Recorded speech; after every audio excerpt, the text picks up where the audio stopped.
हालात हिंदुस्तान के भी हो सकते हैं? देखिए, आज जिस प्रकार से सलमान खुर्शीद, और केवल सलमान खुर्शीद नहीं, अभी सुनने में आ रहा है कुछ और कांग्रेस के नेताओं ने भी ये कहा है कि जो स्थिति आज बांग्लादेश में है उसी प्रकार की स्थिति भारत में भी हो सकती है।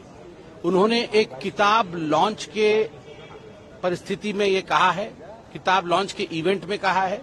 जो किताब का लॉन्च था उसका शीर्ष था the future of Muslims in India, Shikwa-e Hind, Mujibur Rahman द्वारा लिखा हुआ ये किताब था। उसमें भारत में एक तरह से प्रोटेस्ट होंगे, भारत में आगजनी होगी, जो बांग्लादेश में हुआ है वो भारत में होगी, इसकी चेतावनी कांग्रेस पार्टी की तरफ से सलमान खुर्शीद जी ने दिया है। और कई दिग्गज जो वहां मौजूद थे, शशि थरूर से लेके अन्य नेता भी वहां मौजूद थे, एक तरह से उनकी स्वीकृति थी, एक तरह से उन्होंने उसका समर्थन किया। आप चिंता करके देखिए, सोच करके देखिए किस प्रकार की सोच कांग्रेस पार्टी की है।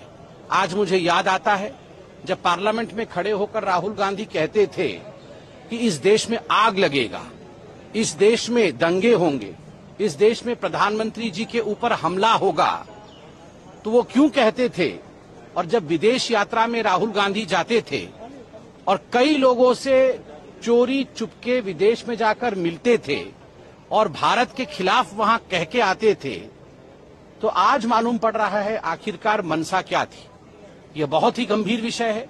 जब भारत के चारों तरफ बाकी देशों में इस प्रकार की परिस्थिति देखने को मिल रहा है, कांग्रेस पार्टी जो देश का आज मुख्य विपक्ष है वह भी यही चाह रही है। चुनाव में जीत नहीं पा रहे हैं, तो चुनाव में जीत नहीं पाने के कारण अपना खीज बैक गेट से इस प्रकार की अराजकता को फैला करके हिंदुस्तान को बर्बादी की ओर लेने की कोशिश जो कांग्रेस पार्टी की है वो आज जनता के सामने उजागर हो चुकी है। भारत विकास के पथ पर आगे बढ़ रहा है और निरंतर मोदी जी के नेतृत्व में विकास के पथ पर अग्रसर रहेगा।